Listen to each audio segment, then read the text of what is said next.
Selamat pagi saudara-saudaraku sekalian, dimanapun saudara berada.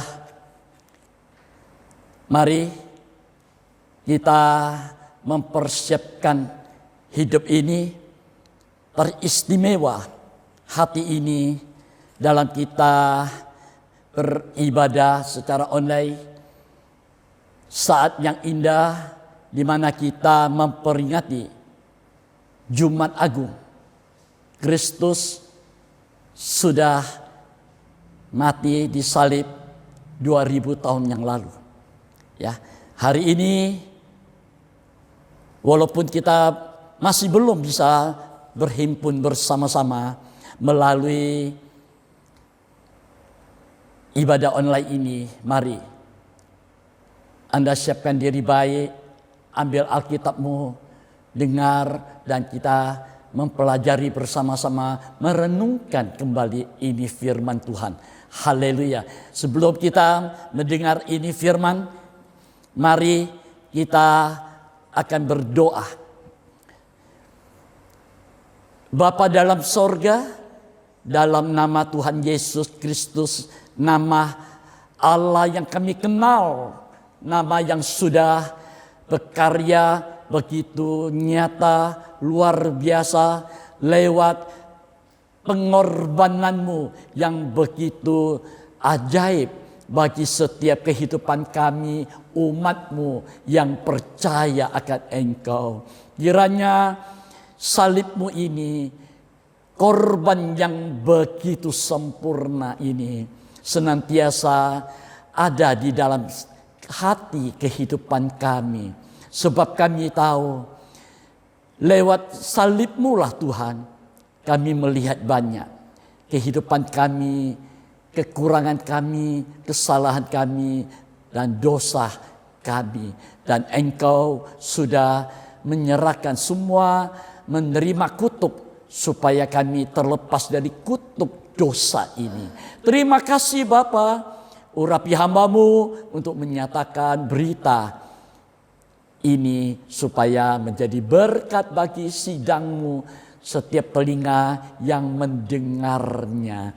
Terima kasih Bapa, terima kasih. Kami akan mendengarkan firman-Mu di dalam nama Tuhan Yesus Kristus. Amin. Saudaraku sekalian, hari ini untuk kesekian kalinya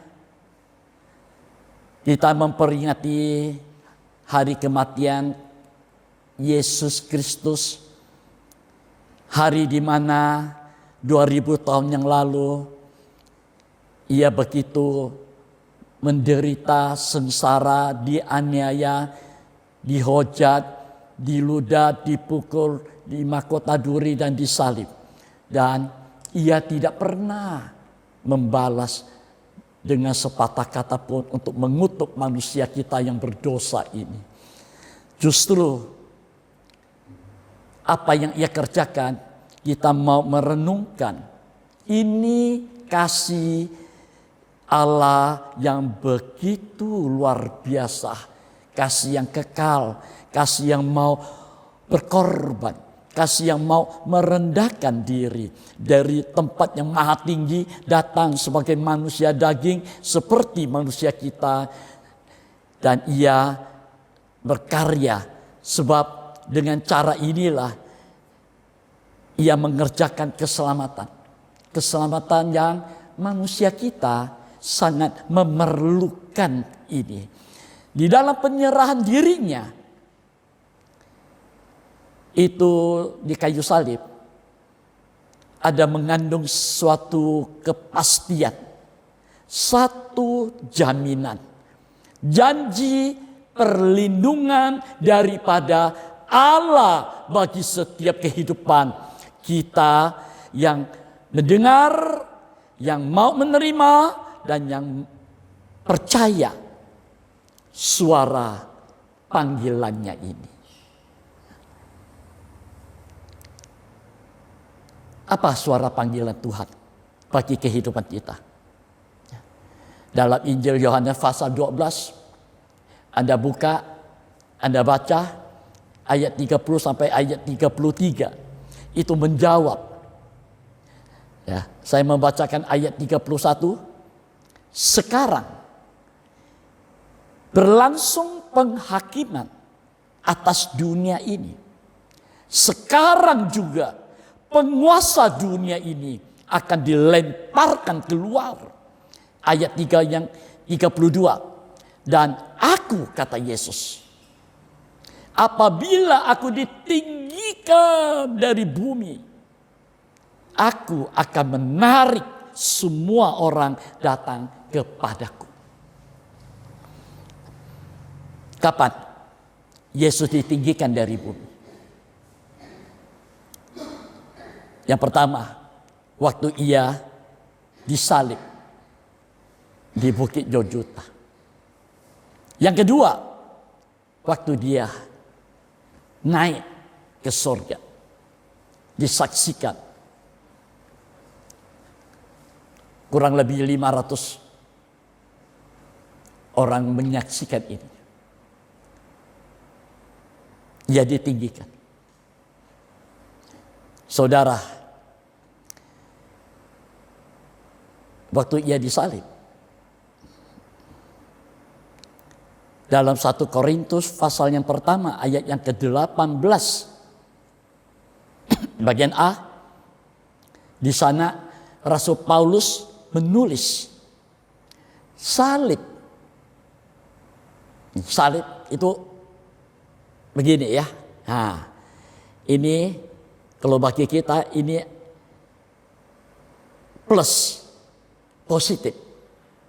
Jadi salib sesuatu yang bernilai positif, bukan negatif. Sesuatu yang bernilai tinggi, yang baik. Salib akan mengerjakan banyak hal. Tapi Rasul Paulus menuliskan ini. 1 Korintus pasal 1 ayat 18.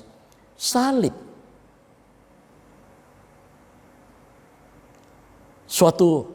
memang suatu kebodohan bagi mereka yang akan binasa. Salib yang dikerjakan itu bagi mereka yang akan binasa, itu salib itu suatu kebodohan. Mengapa? Karena mereka tidak percaya ada kuasa salib itu. Karena mereka menolak kasih Allah, menolak pendamaian dari pihak Allah dengan manusia. Ia mau mendamaikan, manusia menolak. Manusia menolak pengampunan yang Tuhan kerjakan. Yang lebih hebat, manusia menolak hidup yang kekal yang disediakan. Di sini salib itu menjadi suatu kebodohan. Di dalam suratan Filipi pasal 3 ayat 18 sampai ayat 19. Ya, Anda buka Alkitab, ya. Di sana ditulis banyak orang yang hidupnya sebagai seteru, sebagai musuh salib Kristus. Jadi banyak manusia yang hidup sekarang ini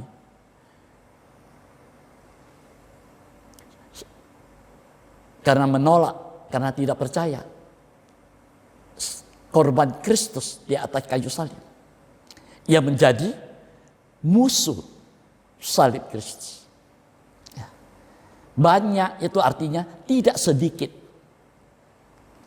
Yesus sendiri berkata, banyak yang dipanggil. Memang sangat banyak yang dipanggil masuk. Ayo masuk. Tapi dengar baik-baik. Hanya sedikit yang dipilih. Banyak yang dipanggil, sedikit yang dipilih. sedikit. Itu mengandung arti tidak banyak. Jumlahnya terbatas. Sedikit itu dapat dihitung. Saudara, kalau kita simak lebih lanjut, akibat dari hidup menjadi musuh atau seteru salib Kristus. Yang pertama dikatakan, ya, kesudahan mereka adalah kebinasaan. Hidup akhir mereka nanti binasa, kekal. Tuhan mereka adalah perut mereka. Kemuliaan mereka adalah aib mereka. Aib itu dalam pengertian ada cacat, ada celanya, ada nodanya, ada nama buruk, keliru, ada kesalahan. Yang keempat dikatakan, pikiran mereka hanya kepada perkara-perkara dunia. Daging yang akan binasa. Saudara, kalau kita lihat lebih lanjut, ya, 1 Korintus pasal 1 ayat 18 bagian B, ya, sesudah dikatakan mereka yang tidak menerima salib Kristus satu kebodohan buat mereka. Bagian B dikatakan, tapi bagi kita yang percaya, yang menerima, yang mendengar salib ini, bagi kita yang diselamatkan, kita tidak menolak, kita menerima. Berita salib itu adalah satu kekuatan Allah. Di sini kita melihat, kalau kita terima ini, berita salib, berita sengsara Kristus, ini kekuatan Allah yang menyelamatkan setiap orang yang percaya. Itu Anda bisa baca Roma 1 ayat 16. Ya. Ini kekuatan Allah. Sungguh luar biasa. Kalau kita sebagai umat, kita percaya, ya, setiap kali kita ada perjamuan suci,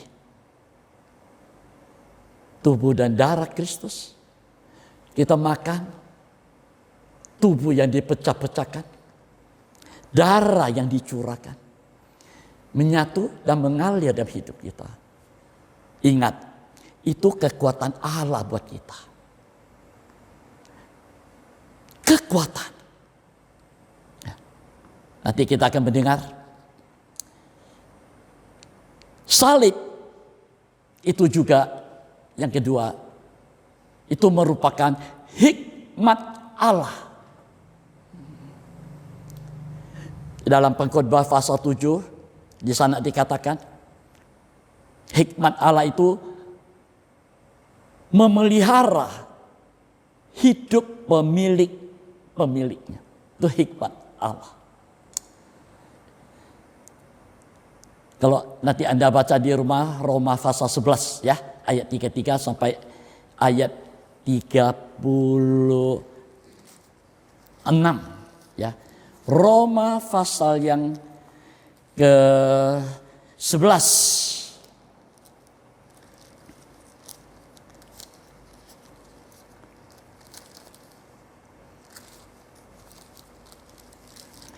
Nanti Anda baca di sana ayat 33 sampai ayat 36.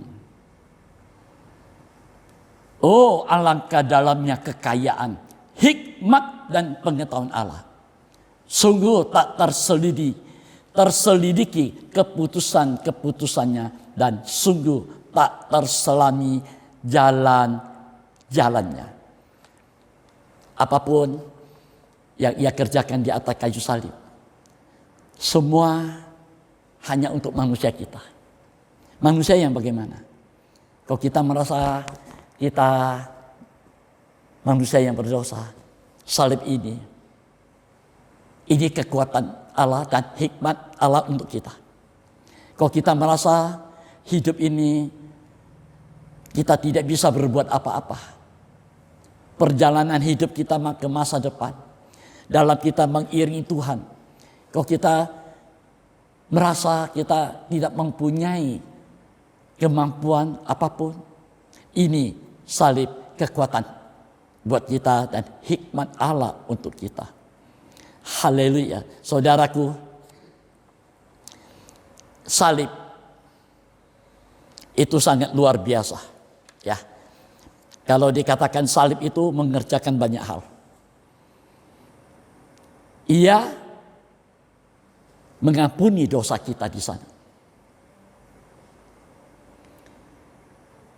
Salib mengerjakan pengampunan buat dosa manusia kita. Siapa yang sanggup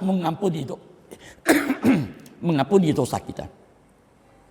Tidak ada kecuali korban Kristus. Kalau ia mengerjakan pengampunan, itu artinya ia melupakan setiap kelakuan, tabiat, apa yang kita kerjakan dalam hidup sehari-hari. Tuhan melupakan semuanya. Dia hanya melihat korban Kristus Yesus di kayu salib. Salib itu juga mengerjakan kita diperdamaikan dengan Bapa di sorga. Sungguh luar biasa. Kita diperdamaikan. Dunia nggak ada damai. Dalam dunia kita bergumul. Kita menghadapi banyak masalah. Dan kita menghadapi peperangan. Melawan penguasa dunia ini, iblis. Justru salib lewat kematiannya. Iblis sudah ditaklukkan di bawah kaki Kristus. Sungguh luar biasa. Di sini kita mengalami pendamaian dengan pribadinya yang di sorga. Saudara, yang ketiga ini sebetulnya banyak. Saya hanya ambil 3. Salib mengerjakan satu hal yang luar biasa. Itu dalam Filipi pasal 3 ayat 10. Kita menjadi serupa dengan dia dalam kematiannya. Kita menjadi serupa, menjadi sama.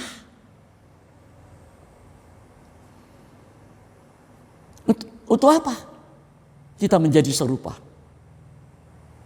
Sebab kalau kita tidak mengalami pengampunan, pendamaian, dan kita tidak mengalami menjadi serupa dengan dia, kita tidak akan pernah bangkit nanti hidup bersama dengan dia di dalam kemuliaannya yang kekal di sorga. Menjadi serupa itu banyak hal, ya. Kita menjadi serupa dalam penderitaannya. Ia diejek, dihina, diolok, di apapun. Kita juga akan mengalami hal-hal semacam ini. Ia ditolak. Dia dihujat. Kita juga ditolak dan dihujat.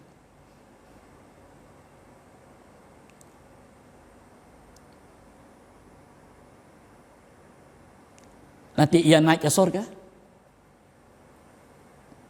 Mereka tidak percaya. Di situ kita menjadi serupa dengan dia. Kita mempunyai untuk menjadi serupa dengan dia. Kalau kita mengalami korban Kristus kayu salib ini. Haleluya. Saudaraku sekalian,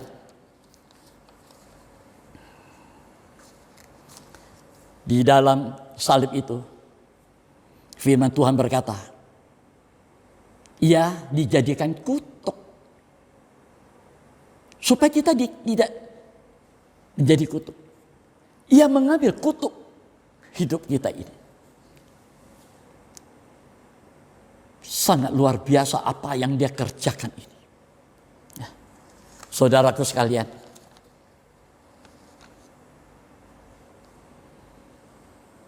dalam Galatia pasal 3 kalau kita baca, kita simak ya, ayat 13 ayat 14.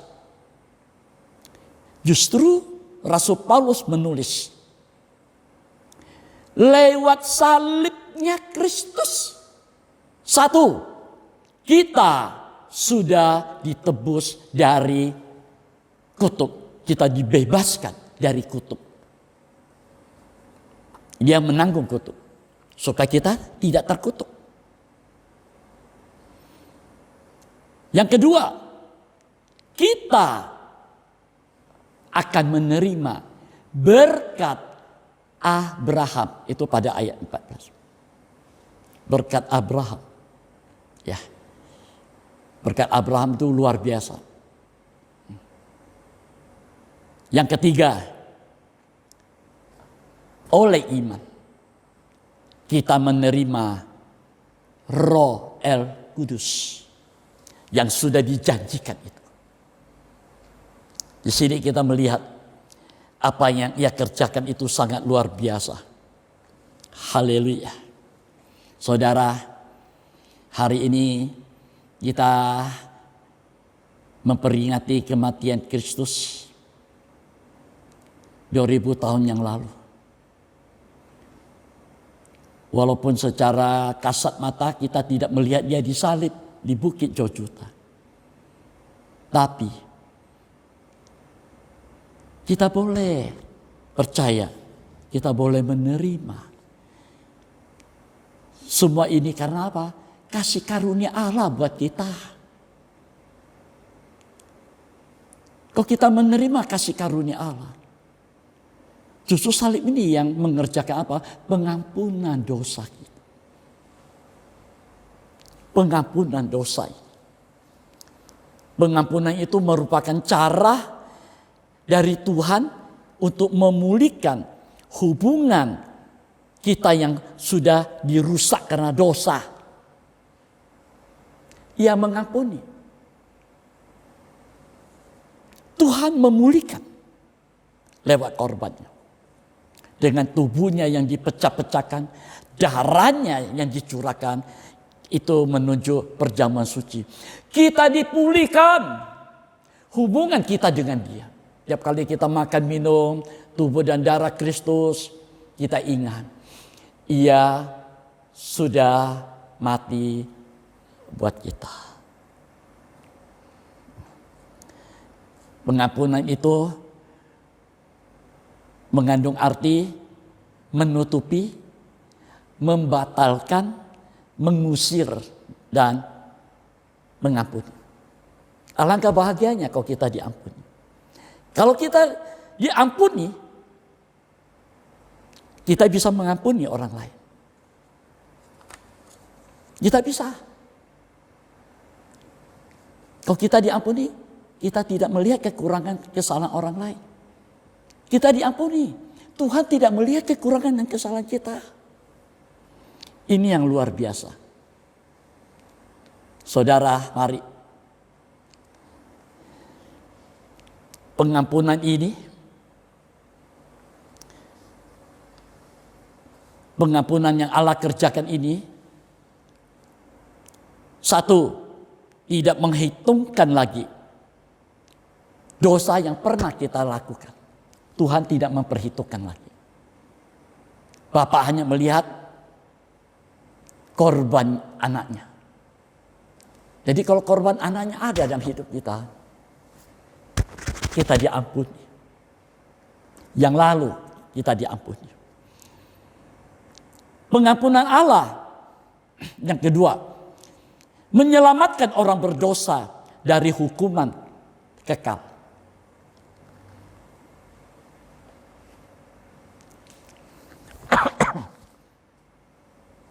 Kalau kita tidak menerima korban Kristus, kita akan mengalami kematian kekal.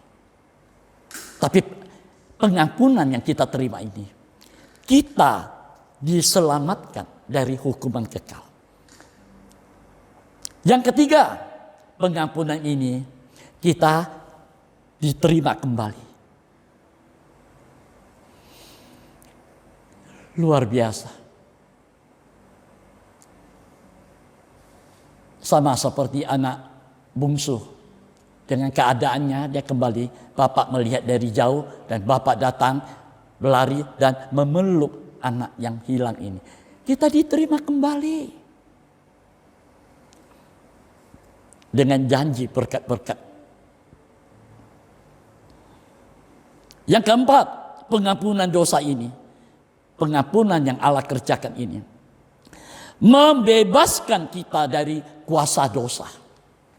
Itu Kolose 1 ayat 13. Membebaskan kita dari kuasa dosa. Yang kelima, pengampunan Allah ini memperbaharui seluruh kepribadian kita. Dan Tuhan sediakan yang kekal buat kita. Itu Injil Lukas pasal 23 ayat 43. Saudaraku sekalian, pengampunan ini dalam Ibrani pasal 9 ayat 22b, pengampunan ini dikerjakan lewat penumpahan darah. Bagaimana kalau kita mau menerima pengampunan ini? Dengar baik-baik saudara. Ya, saya mau mengakhiri ini. Ya, pengampunan.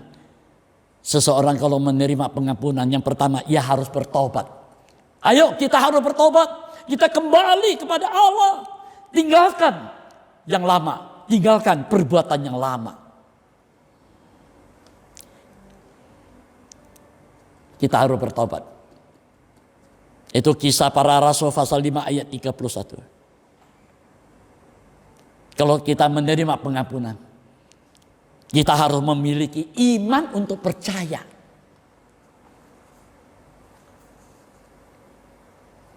Yang ketiga, seseorang untuk menerima pengampunan, ia harus mengakui dosanya. Suratan 1 Yohanes 1 ayat 9. Kalau kita tahu kita sudah berbuat salah, ayo kita datang kepada pribadi Tuhan. Kita minta pengampunan. Kita nyatakan aku sudah bersalah. Dan memang kita bersalah. Dan dia melihat apa yang kita kerjakan lewat hati kita. Ya melakukan pengampunan itu. Ya kerjakan pengampunan itu. Haleluya.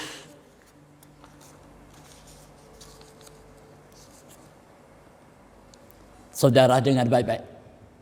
Ya, saya tidak perpanjang ini firman Tuhan. Pengampunan dari Allah merupakan sesuatu yang senantiasa dibutuhkan oleh kita yang percaya. Dari pengampunan itu sangat kita butuhkan setiap hari. Kita masih hidup. Sadar atau tidak, banyak kali kita jatuh dalam kesalahan. Pikiran kita yang banyak kali salah. Pandangan kita yang salah. Pendengaran kita yang salah. Tutur kata kita yang salah. Perbuatan, perjalanan hidup kita. Banyak. Mungkin rencana kita Tidak sesuai dengan rencana Tuhan. Sesuatu yang bersalah, yang berdosa. Jadi, bagi kita yang percaya, pengampunan ini sangat dibutuhkan setiap saat. Kita tahu kita sudah salah. Ayo cepat datang kepada Tuhan. Dia Maha Pengampun. Haleluya. Lewat pengampunan inilah, saudara, kita dapat memelihara hubungan kita dengan pribadi Dia yang sudah mengerjakan keselamatan yang pasti untuk kita.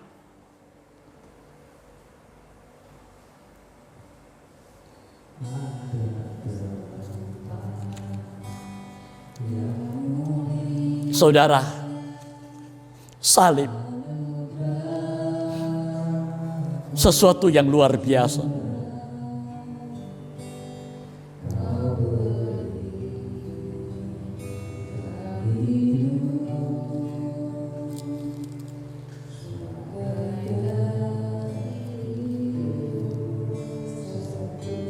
Siapa yang bisa menyelamatkan kita, saudara?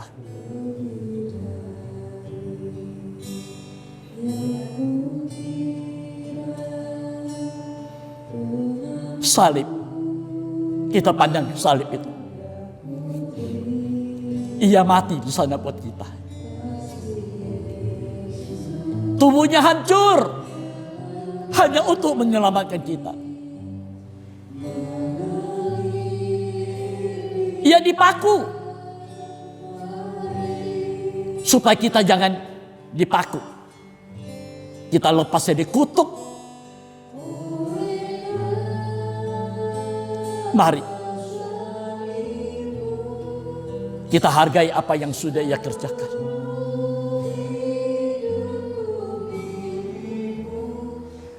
Engkau percaya? Kalau engkau percaya, mari engkau bangkit berdiri.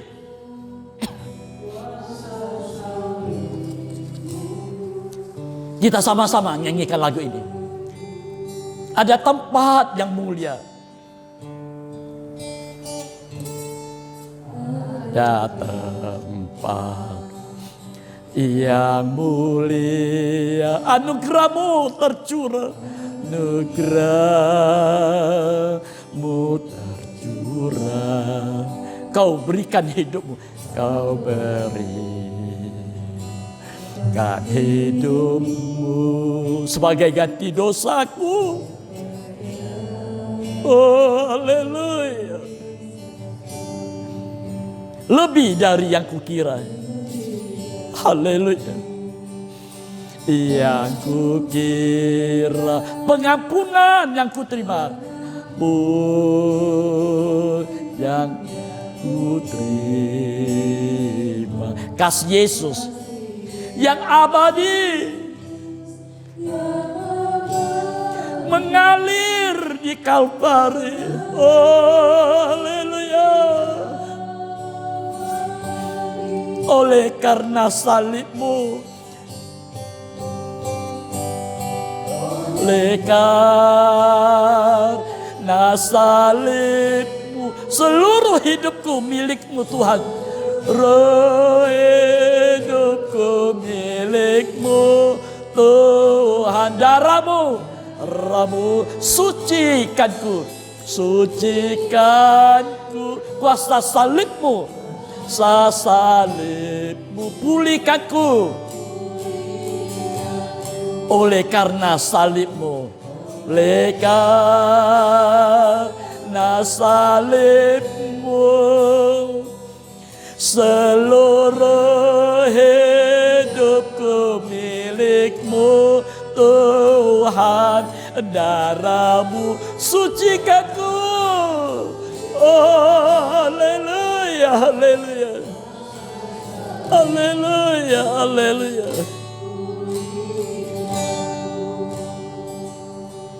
Ada tempat yang mulia.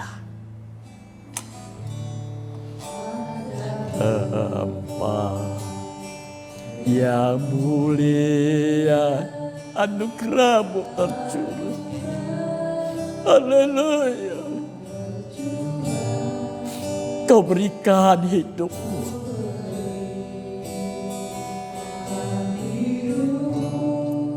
sebagai ganti dosa.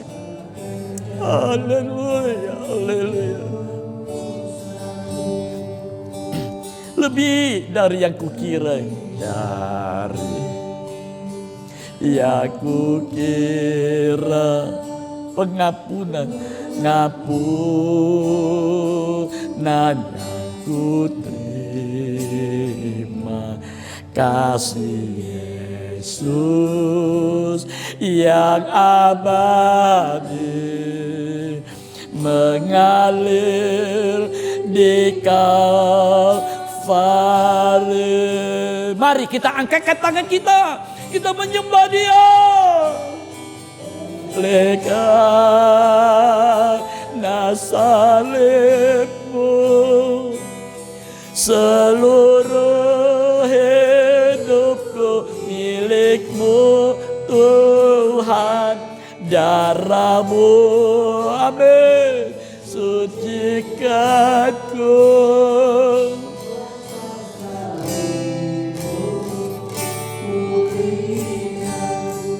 Oleh karena salib-Mu. Haleluya, haleluya. Mari kita menyembah. Haleluya, haleluya. Begitu besar korban-Mu untuk kehidupan manusia kami yang hina ini. Haleluya, haleluya. Oleh karena, haleluya, haleluya, ya Rama, haleluya.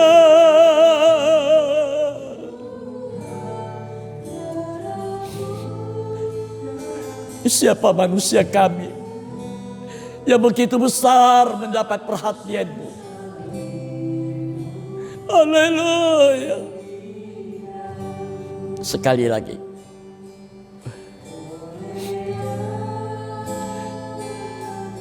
banyak kali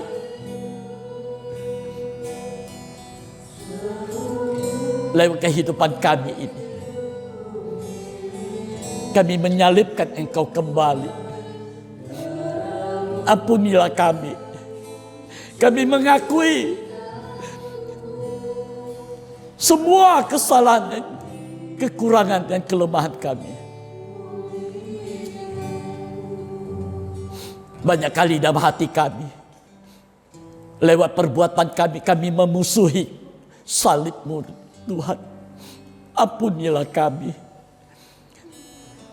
Kami menyadari tanpa pengampunan-Mu, hidup kami ke depan tidak ada jaminan kepastian keselamatan yang kekal itu. Ampunilah kami Tuhan. Haleluya, haleluya. Perdamaikan hidup kami Yesus dengan Bapa di sorga. Darah-Mu menguasai seluruh hidup kami, tubuh, jiwa, roh kami. Haleluya, haleluya. Haleluya, haleluya.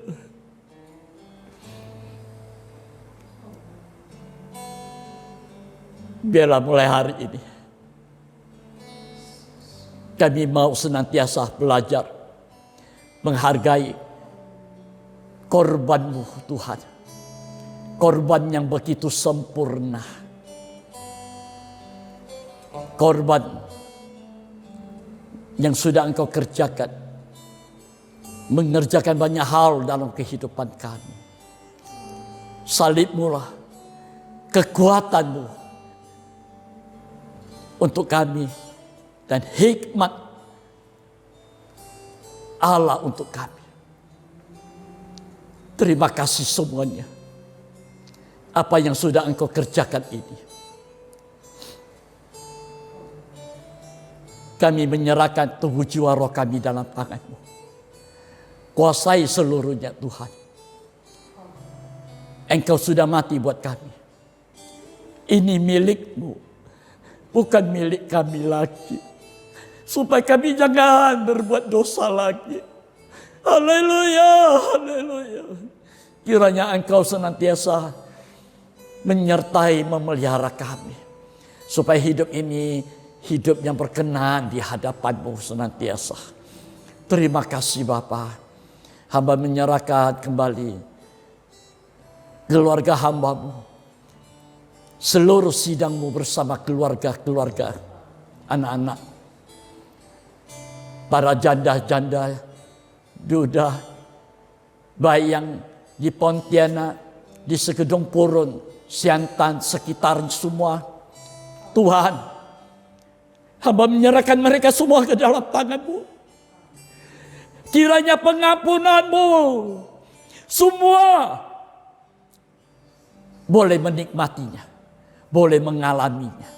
Semua boleh mengalami kuasa pendamaian. Terima kasih Bapa. Hamba menyerahkan seluruh sidang Tuhan dalam tangan-Mu. Haleluya. Jaga, lindungi, sertai, pelihara, beri kekuatan senantiasa, kesehatan di sorga. Hamba hanya berdoa supaya mereka selama ini oleh kemurahan-Mu ada di rumah masing-masing. Semua boleh menikmati persekutuan yang indah dengan Engkau. Ada kuasa darah-Mu di keluarga kami. Dan juga kami membangun altar dupa, doa penyembahan kami masing-masing. Terima kasih Bapa. Hamba-Mu berdoa untuk seluruh umat-Mu di seluruh dunia ini. Tuhan, Engkau tahu apa yang umat-Mu alami sekarang ini dengan virus corona ini. Tuhan, ini umat-Mu. Ini milik-Mu sendiri. Jaga, lindungi, pelihara semuanya. Haleluya, haleluya. Engkau punya waktunya untuk menghentikan semuanya ini. Haleluya. Supaya satu saat seizin Engkau, waktu yang tepat, kami boleh beribadah kembali. Berhimpun kembali bersama-sama melayani Engkau kembali. Terima kasih Bapa. Engkau juga menolong pemerintahan kami. Dari pusat sampai daerah. Dari Bapak Presiden, Wakil sampai setiap daerah provinsi. Tuhan berikan hikmat. Semua boleh dengan hikmat Allah, dengan kebijaksanaannya, untuk semua siapapun boleh menurut peraturan pemerintahan supaya semua berada di rumah dan semua virus ini boleh secepatnya akan berhenti.